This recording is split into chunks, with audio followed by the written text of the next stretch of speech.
नमस्कार दोस्तों, मेरा नाम डॉक्टर रीना है और आपका स्वागत है मेरे YouTube channel master in English पर। आज हम एक अद्भुत book be excellent at anything the four keys to transforming the way we work and live के बारे में विस्तार से जानेंगे। यह पुस्तक टोनी, जीन और मैकार्थी द्वारा लिखी गई है। इसमें बताया गया है कि कैसे हम अपने काम और जीवन में सुधार ला सकते हैं। मैं आपको प्रत्येक अध्याय की मुख्य बातें बताऊंगी और राहुल की प्रेरणादायक कहानी साझा करूंगी, जिसने इस पुस्तक की मदद से अपनी जिंदगी बदल दी। अगर आप अपनी उत्पादकता बढ़ाना चाहते हो या तनाव कम करना चाहते हो और बेहतर संतुलन बनाना चाहते हो, तो यह वीडियो आपके लिए है। तो चलिए इस रोमांचक यात्रा की शुरुआत करते हैं। मैं हर अध्याय को और भी गहराई से समझाऊंगी ताकि आपको पूरी तरीके से सारी चीज़ें अच्छे से क्लियर हो जाएं। इस पुस्तक में बताया गया है कि ऊर्जा प्रबंधन, दैट मीन्स एनर्जी मैनेजमेंट, कैसे हमारे काम करने और जीवन जीने के तरीके को बदल सकता है। इसमें 4 प्रकार की ऊर्जा के बारे में बात की गई है: शारीरिक, भावात्मक, मानसिक और आध्यात्मिक। ये 4 टाइप की ऊर्जाएं हैं जिनका उपयोग करके हम अपने प्रदर्शन को बेहतर बना सकते हैं। अब चलिए हर अध्याय को विस्तार से समझते हैं ताकि आपको हर बात गहराई से समझ में आए और आप इसे अपने जीवन में लागू कर सकें। अध्याय 1 में ऑथर हमें बताते हैं इस टॉपिक के बारे में: हम जिस तरह काम कर रहे हैं वह कारागार नहीं है। The way we are working is not working. इसके पीछे का जो कॉन्सेप्ट है वो ये है: ट्रेडिशनल वर्क मॉडल, परंपरागत कार्य पद्धति जिसे हम कहते हैं। दैट मीन्स अधिक घंटे काम करना, बिना रुके मेहनत करना और अधिक से अधिक उत्पादन करने की सोच अब काम नहीं करती। कि इसमें समस्या क्या है? लोग थक जाते हैं और तनावग्रस्त हो जाते हैं और उनका प्रदर्शन धीरे धीरे धीरे गिरने लगता है। इसका समाधान क्या है? इसका समाधान ये है: समय प्रबंधन की बजाय ऊर्जा प्रबंधन करें। दैट मीन्स एनर्जी मैनेजमेंट पर फोकस करें। अब मैं आपको बताने जा रही हूँ राहुल की कहानी कि राहुल ने जब ये चैप्टर पढ़ा तो उसने इस चैप्टर के थ्रू क्या सीखा और किस तरीके से उसने अपनी लाइफ में ये चीज़ें इम्प्लीमेंट की। राहुल एक आईटी कंपनी में काम करता था और उसे लगता था कि अधिक घंटे काम करने से वह ज़्यादा सफल होगा। वह रोज़ सुबह 9 बजे से रात के 11 बजे तक काम करता था, लेकिन उसकी उत्पादकता घटने लगी, उसकी आउटपुट कम होने लगी, ध्यान केंद्रित करना मुश्किल हो गया और वह चिड़चिड़ा महसूस करने लगा। एक दिन एक मीटिंग के दौरान वह बेहोश हो गया। डॉक्टर ने बताया कि नींद की कमी, मानसिक थकान और लगातार तनाव इसकी वजह है। तब उसे एहसास हुआ कि उसे अपनी रणनीति बदलनी होगी, उसे अपना काम करने का तरीका बदलना होगा। उसके बाद उसने इस बुक को और भी अच्छे से डिटेल में पढ़ा। अब जो चैप्टर 2 है उसमें जो हमारे ऑथर हैं उन्होंने बात की थी ऊर्जा का सिद्धांत, इसके बारे में। That means the energy paradigm. और इस चैप्टर में उन्होंने इस कॉन्सेप्ट के बारे में बात की थी। तो इस कॉन्सेप्ट को हम डिटेल में समझेंगे कि किस कॉन्सेप्ट के बारे में उन्होंने बात की थी इस चैप्टर में। हम समय नहीं बल्कि ऊर्जा का प्रबंधन करें। दैट मीन्स हमें टाइम मैनेजमेंट की ज़रूरत नहीं है, हमें अपनी एनर्जी को मैनेज करने की ज़रूरत है। ऊर्जा 4 प्रकार की होती है। सबसे पहले एनर्जी को मैनेज करने से पहले हमें ये समझना बहुत ज़रूरी है कि ऊर्जा कितने प्रकार की होती है। तो ऊर्जा 4 प्रकार की होती है। फर्स्ट वन इज शारीरिक ऊर्जा, that means physical energy. Secondly भावात्मक ऊर्जा, that means emotional energy. Thirdly मानसिक ऊर्जा, that means mental energy, and आध्यात्मिक ऊर्जा, दैट मीन्स स्पिरिचुअल एनर्जी। तो इनको समझते हैं डिटेल में कि ये 4 टाइप की जो एनर्जी हैं, ये बेसिकली इनका काम क्या क्या है। सबसे पहले आती है हमारे पास शारीरिक ऊर्जा, फिजिकल एनर्जी जिसे हम कहते हैं। ये बेसिकली होती है शरीर की ताकत और सहन शक्ति के लिए। दूसरी टाइप की जो ऊर्जा है वो है भावात्मक ऊर्जा, दैट मीन्स इमोशनल एनर्जी, जो होती है तनाव और मूड को नियंत्रित करने के लिए। तीसरे टाइप की ऊर्जा जो हमारे पास है वो है मानसिक ऊर्जा, दैट मीन्स मेंटल एनर्जी, जो कि ध्यान और एकाग्रता बनाए रखने के लिए होती है। फोर्थ टाइप की जो ऊर्जा होती है वो होती है स्पिरिचुअल एनर्जी, आध्यात्मिक ऊर्जा, जो बेसिकली अपने जीवन के उद्देश्य को समझने के लिए होती है। राहुल ने इस चैप्टर को पढ़ा और उसके बाद उसने अपनी लाइफ में क्या क्या चीज़ें इम्प्लीमेंट की वो हम आगे देखेंगे। राहुल ने सोचा कि अगर वह अपनी ऊर्जा को सही तरीके से प्रबंधित कर सके तो कम समय में ज़्यादा काम कर सकता है। उसने अपनी आदतों को बदलना शुरू किया। जब उसे ये समझ आ गया कि मुझे अपनी एनर्जी को मैनेज करना है। अब अध्याय 3 में ऑथर हमें बताते हैं शारीरिक ऊर्जा, अपनी शक्ति बनाए रखें, इसके बारे में, that means sustaining physical energy. इसके पीछे का जो कॉन्सेप्ट था वो ये है, जो ऑथर ने डिस्कस किया है बुक में, कि शारीरिक ऊर्जा का आधार नींद, आहार और व्यायाम है। बिना पर्याप्त नींद के आपका दिमाग 30% धीमा काम करता है। सही पोषण से ऊर्जा का स्तर बढ़ता है और मानसिक स्पष्टता आती है। बेसिकली ये बहुत ज़रूरी है कि आप अच्छे से नींद लें, आपका खाना अच्छा होना चाहिए जिसमें प्रॉपर न्यूट्रिशन होने चाहिए। ये सारी चीज़ें बहुत ही इम्पॉर्टेंट है। तो राहुल ने भी ये सारी चीज़ें पढ़ी और उसके बाद उसकी लाइफ में उसने क्या क्या बदलाव लाए वो हम देखते हैं आगे। रात में 7-8 घंटे की नींद लेने लगा राहुल, और हर 3 घंटे में हेल्दी स्नैक्स खाना शुरू किया उसने। रोज 30 मिनट एक्सरसाइज करने लगा। ये सारी चीज़ें उसने अपनी लाइफ में इम्प्लीमेंट की। अध्याय 4 में ऑथर हमें बताते हैं transforming stress into positivity, that means भावात्मक ऊर्जा और तनाव को सकारात्मक में बदलना, इसके बारे में। इसका कॉन्सेप्ट समझते हैं कि इस चैप्टर में ऑथर हमें क्या सिखाना चाहते हैं। तनाव हमारी ऊर्जा खत्म कर सकता है, लेकिन इसे सही तरीके से संभालें तो यह प्रेरणा भी बन सकता है। और ध्यान, जिसको हम कहते हैं मेडिटेशन, और सकारात्मक सोच भावात्मक ऊर्जा को बढ़ाते हैं।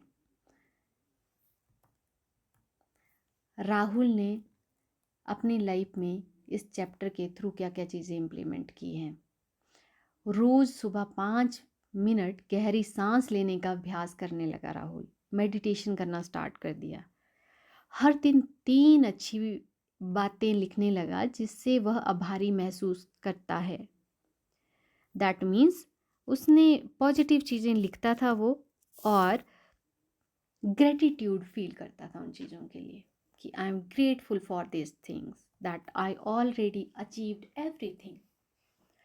चैप्टर 5 में ऑथर हमें बताते हैं लर्निंग टू फोकस, मानसिक ऊर्जा, ध्यान केंद्रित करना सीखें, इसके बारे में। इसके पीछे क्या कॉन्सेप्ट है इसको समझते हैं हम डिटेल में। मल्टीटास्किंग से हमारी मानसिक ऊर्जा कम हो जाती है। 90 मिनट के कार्य सत्र और छोटे ब्रेक उत्पादकता बढ़ाते हैं। मतलब आपको एक कंटिन्यूटी में ही काम नहीं करना है, आपको एक स्लॉट बनाना है, एक स्लॉट के बाद आपको ब्रेक भी रखना है। ब्रेक बहुत इम्पॉर्टेंट है। कंटिन्यूटी में आपको काम नहीं करना है, काम करो एंड देन 5 मिनट का ब्रेक ले लो। राहुल ने इस चैप्टर को पढ़ा और अपनी लाइफ में ये चीज़ें उसने अपना ली। हर सुबह सबसे महत्वपूर्ण काम पर ध्यान देना शुरू किया। फ़ोन नोटिफिकेशन बंद कर दिए ताकि ध्यान ना भटके। चैप्टर 6 में ऑथर हमें बताते हैं इस टॉपिक के बारे में, फाइंडिंग पर्पस, दैट मीन्स आध्यात्मिक ऊर्जा, अपने उद्देश्य को खोजें। और इस चैप्टर में ऑथर इस कॉन्सेप्ट के बारे में बात करते हैं, यदि हम अपने काम में अर्थ, दैट मीन्स मीनिंग और उद्देश्य, दैट मीन्स पर्पस देखें तो हम अधिक ऊर्जा से भर जाते हैं। आध्यात्मिक ऊर्जा का संबंध हमारे मूल्यों और आत्म संतोष से है। राहुल में जो बदलाव आया इस चैप्टर को पढ़ने के बाद वो ये है, उसने अपने काम को केवल नौकरी नहीं बल्कि सीखने और योगदान देने का अवसर समझना शुरू किया। चैप्टर 7 में ऑथर हमें बताते हैं इस टॉपिक के बारे में, building energy renewable habits, that means ऊर्जा नवीनीकरण की आदतें। और इस चैप्टर में ऑथर इस कॉन्सेप्ट के बारे में बात करते हैं, नियमित ब्रेक लेने से ऊर्जा और उत्पादकता बढ़ती है। हमें हर 90 मिनट के बाद 10-15 मिनट का ब्रेक लेना चाहिए। राहुल ने इस चैप्टर को पढ़ने के बाद क्या क्या आदतें अपनाई और क्या क्या उसने अपनी हैबिट्स में चेंज किया। हर दिन वह 90 मिनट बाद 5 मिनट की पैदल सैर करने लगा। काम के दौरान पानी और हल्के व्यायाम को शामिल किया उसने। 90 मिनट वो काम करता, 5 मिनट का वो ब्रेक लेता और 5 मिनट के ब्रेक में वो या तो वो वॉक करता था या तो वो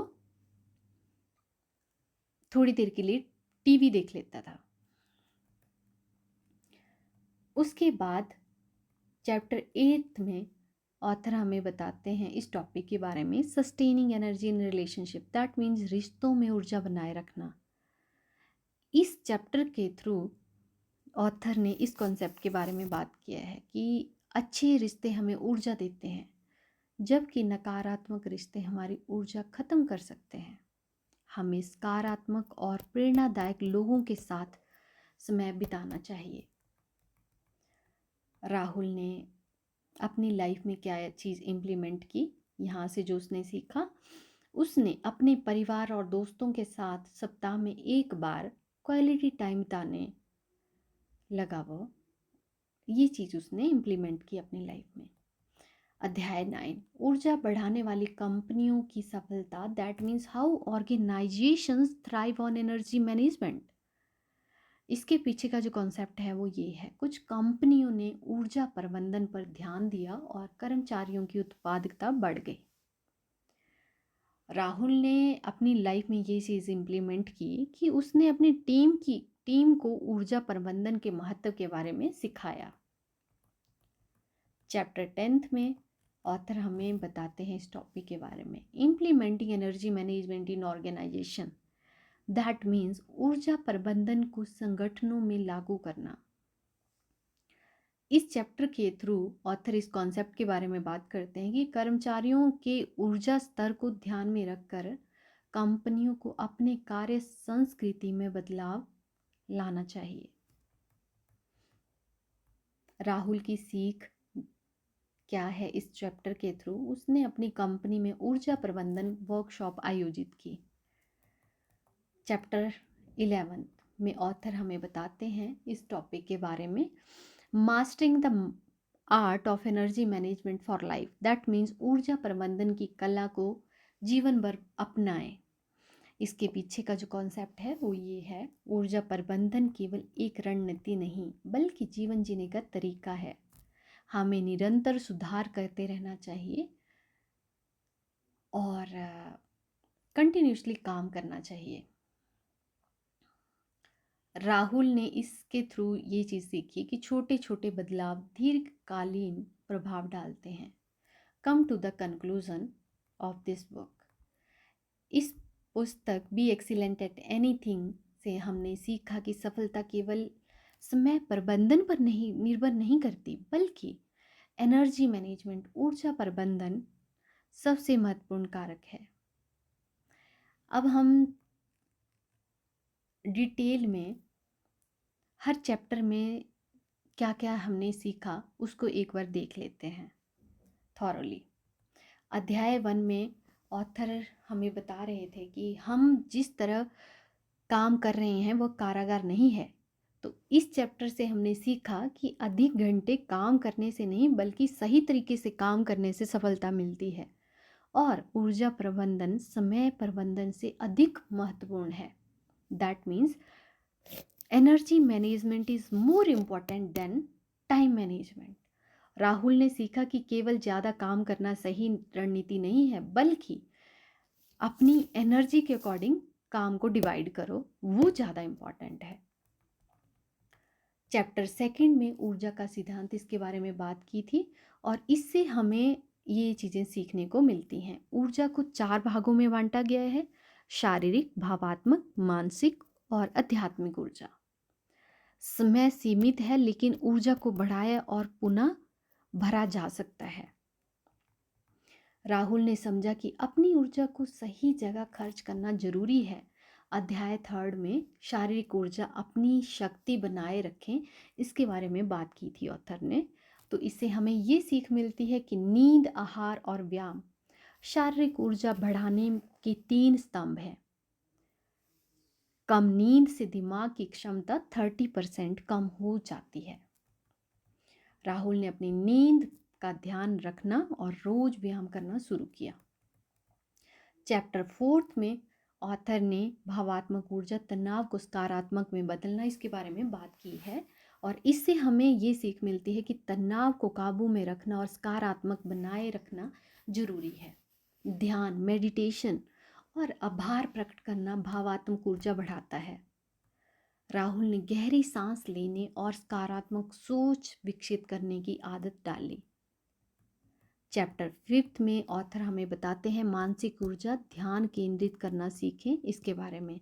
इससे हमने ये सीखा कि मल्टीटास्किंग दिमाग की ऊर्जा को कम करता है और सबसे महत्वपूर्ण काम पहले करें और ध्यान भटकाने वाली चीज़ों को हटाएं। राहुल ने सुबह सबसे महत्वपूर्ण काम करने की आदत बनाई। अध्याय 6 में ऑथर हमें बताते हैं आध्यात्मिक ऊर्जा, अपने उद्देश्य को खोजें, इसके बारे में। इससे हमें ये सीख मिलती है कि अगर हम अपने जीवन का उद्देश्य समझते हैं तो ऊर्जा स्वाभाविक रूप से बढ़ती है। हमें केवल पैसे के लिए नहीं बल्कि किसी बड़े उद्देश्य के लिए काम करना चाहिए। राहुल ने अपने काम को अधिक अर्थपूर्ण बनाना शुरू किया। अध्याय 7 में ऑथर ऊर्जा नवीनीकरण की आदतें, इसके बारे में बताते हैं, और इससे हमें ये सीख मिलती है कि हर 90 मिनट के बाद 10-15 मिनट का ब्रेक लेना ज़रूरी है। छोटे छोटे ब्रेक ऊर्जा और ध्यान बढ़ाते हैं। राहुल ने हर 90 मिनट के बाद 5 मिनट की सैर करने की आदत डाली। अध्याय 8 से हमें ये सीख मिलती है रिश्तों में ऊर्जा बनाए रखना, इसके बारे में।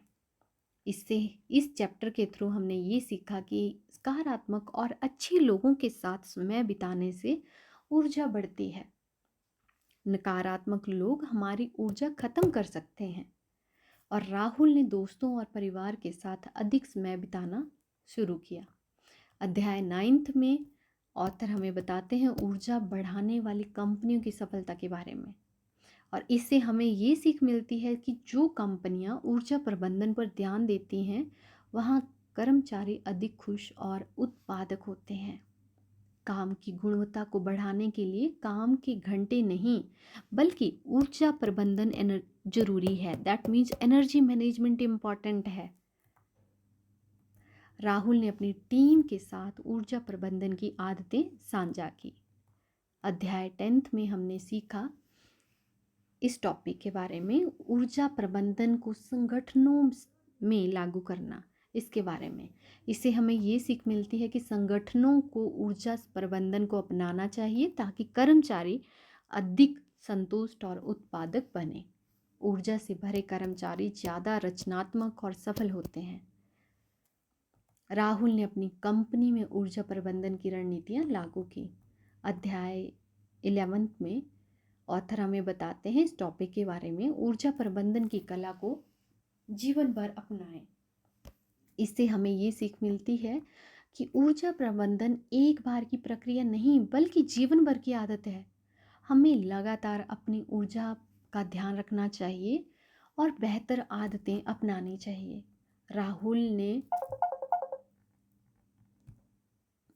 राहुल ने समझ लिया कि ऊर्जा को सही तरीके से मैनेज करके जीवन को अधिक संतुलित और सफल बनाया जा सकता है। अंतिम निष्कर्ष क्या है? जीवन को नई ऊर्जा से भरें। ऊर्जा ही असली संपत्ति है, ना कि समय। शारीरिक, मानसिक, भावात्मक और आध्यात्मिक ऊर्जा का सही संतुलन व्यक्तिगत और पेशेवर सफलता की कुंजी है। छोटे छोटे बदलाव दीर्घकालीन प्रभाव डाल सकते हैं। राहुल की तरह अगर आप अपनी ऊर्जा को सही तरीके से मैनेज करेंगे तो आप कम समय में ज़्यादा सफल बन सकते हैं। अगर आपको ये वीडियो पसंद आया हो तो इसे लाइक करें और मेरे चैनल मास्टर इन इंग्लिश को सब्सक्राइब करें। Thank you so much. Have a nice day. Keep learning, keep motivating and have a great journey. Thank you so much. Bye bye. Take